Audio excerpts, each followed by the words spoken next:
Assalamualaikum warahmatullahi wabarakatuh. Saudara-saudaraku, para follower, subscriber, supporter, liker Kangguru Kreasi. Syukur alhamdulillah kita berjumpa kembali di hari yang berbahagia ini. Kita memasuki 2-3 hari pasca Idul Fitri ini. Saya akan mencoba kembali menemui Anda dengan sederetan konten-konten yang mudah-mudahan bermanfaat. Terutama ada permintaan dari murid-murid saya untuk kembali menayangkan satu video berupa simulasi bagaimana cara pembuatan pupuk kompos super yang baik dan benar mengikuti SOP yang merujuk kepada para ahli pertanian, para penyuluh yang handal dalam bidangnya. Mudah-mudahan ada manfaatnya. Saudara-saudaraku sekalian, ini adalah pupuk kompos super, terdiri dari berbagai bahan-bahan alami yang terdapat di sekitar kita. Nah, kali ini saya sedang membongkar kembali hasil pembuatan pupuk kompos yang sudah saya buat, seperti halnya sudah ditayangkan pada video sebelumnya. Kompos ini sangat kaya dengan unsur hara karena mengandung berbagai variasi dedaunan, terdiri dari dedaunan yang mengandung unsur NPK, unsur N seperti daun kacang, P rumput-rumputan, K serbuk kayu yang tentunya serbuk kayu ini kaya dengan kalium, dan yang terpenting juga mengambil tanah lokal untuk mengembangkan bakteri lokal.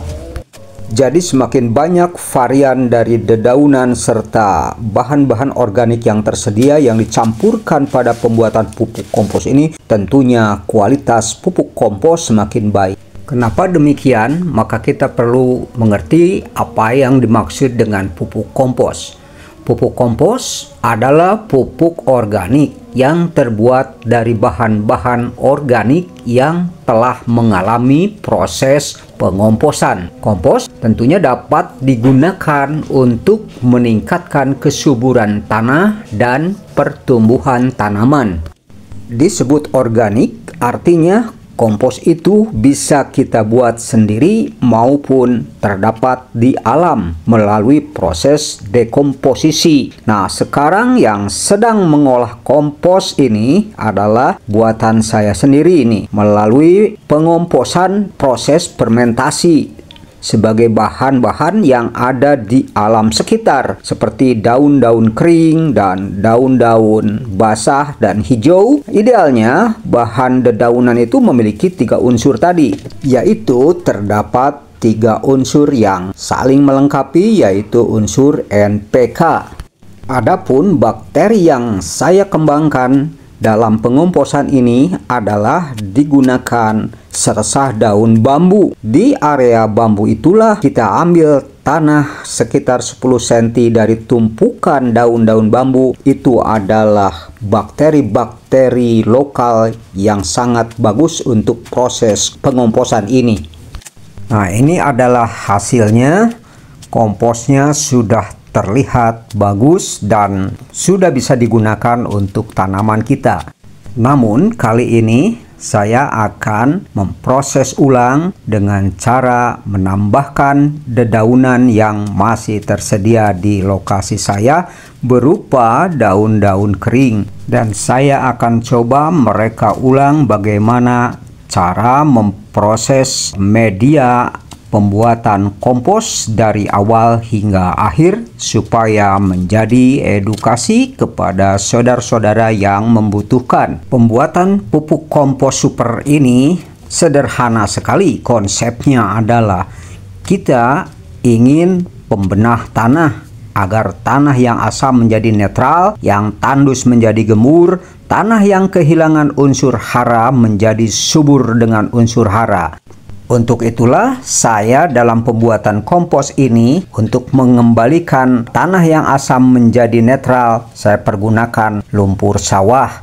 Kemudian untuk mengembangkan bakteri sehingga tanah yang keras menjadi gemur, saya pergunakan humus bambu. Serta untuk menjadikan tanah menjadi banyak unsur hara, maka saya pergunakan air cucian beras.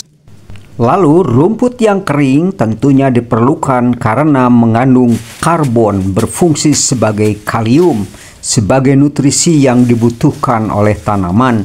Lalu perlunya rumput basah adalah sebagai media terjadinya fermentasi.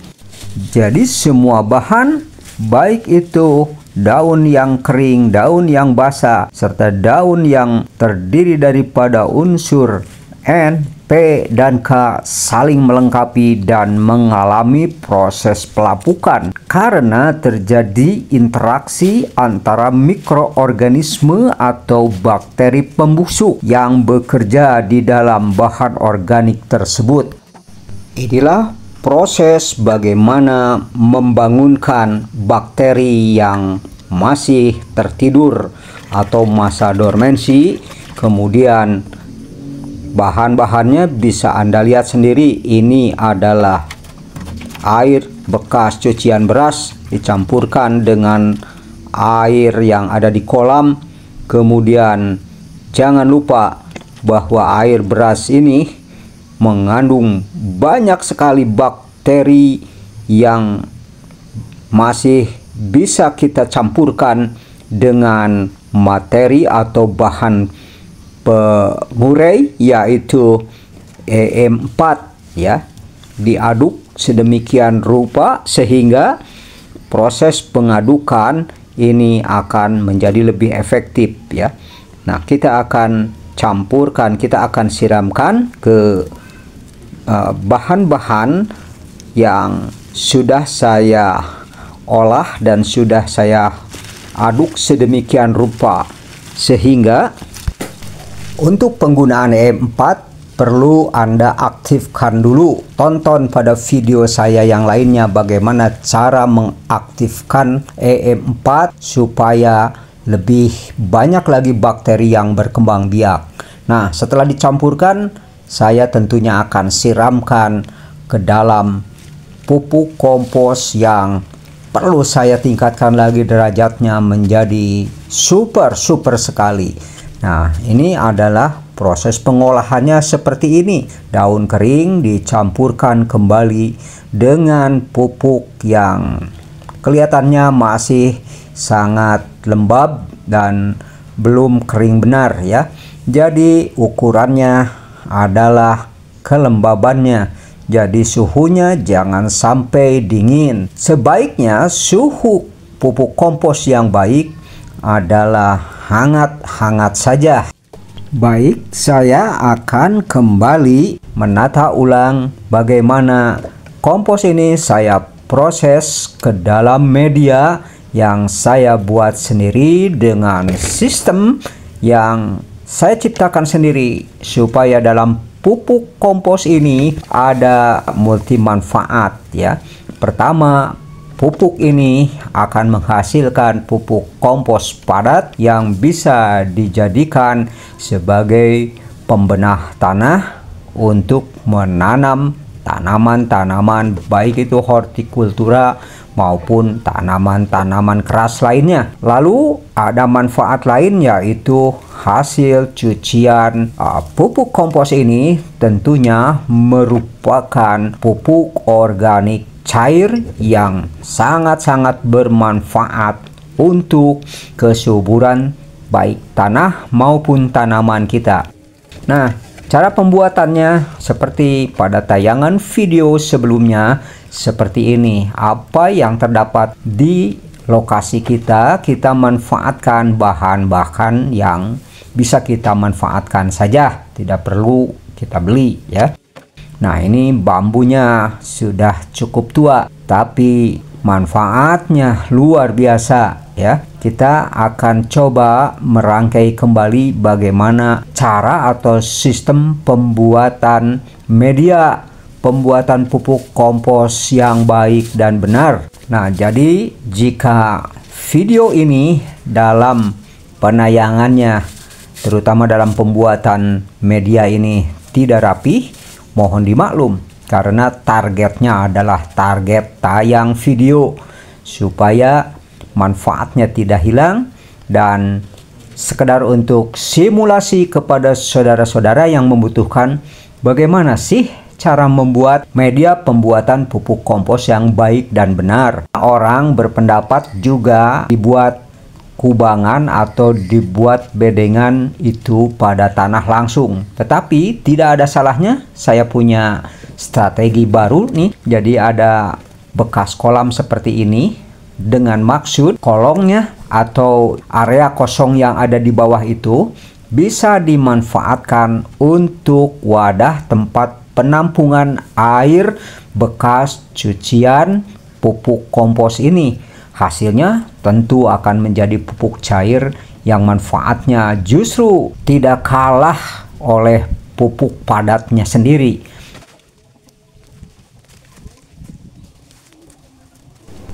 Nah, saudara-saudara sekalian yang budiman, ini adalah tampilan akhir dari media pembuatan pupuk kompos dengan cara yang berbeda. Nah, ini adalah tempat penyimpanan saringan, dimana ketika kita menyiramkan air ini, setiap kali disiramkan tentunya siraman air ini akan menetes ke bawah, ditampung dengan wadah yang tersedia. Nah, pupuk kompos perlu dicek setiap seminggu sekali dan perlu ada udara. Silahkan kontrol suhunya, jangan dingin dan juga jangan terlalu panas. Dalam pembuatan media pupuk kompos ini ada 3 unsur yang paling menentukan. Jadi harus ada sirkulasi udara yang baik, karena pupuk akan gagal ketika tidak ada udara. Kemudian perlu adanya unsur proses fermentasi yang baik sehingga tidak terlalu panas dan juga jangan terlalu dingin. Kemudian yang diperlukan juga adanya unsur air. Oleh karena itu, jika diperlukan penyiraman ini dalam 1 minggu perlu dilakukan tergantung keadaan suhunya. Jika suhunya dingin, maka perlu ada penyiraman karena bakteri yang terdapat di area kompos ini tentunya masih tertidur. Nah, jika sudah selesai pembuatan kompos sehingga berhasil, maka ini menjadi pupuk NPK. Nah, jangan salah, ini adalah perlakuan akhir terhadap pupuk kompos yang kita bikin, yaitu ditutup dengan kain atau benda yang sekiranya bisa menjaga kelembaban serta menahan sinar matahari dan hujan secara langsung. Ditutup bagian atasnya baik dengan kain terpal bekas, lalu di akhir nanti kita taruh plastik supaya benar-benar terlindungi dari terik matahari dan terpaan air hujan. Juga lubang-lubang yang terdapat pada media ini tentunya merupakan sirkulasi yang akan tetap menjaga keseimbangan suhu yang ada di dalam media pengomposan ini. Nah, saudara-saudara sekalian yang budiman, lebih dan kurangnya saya mohon maaf yang sebesar-besarnya. Kita akan berjumpa lagi di lain waktu dan di channel yang sama. Sekian, terima kasih. Wassalamualaikum warahmatullahi wabarakatuh.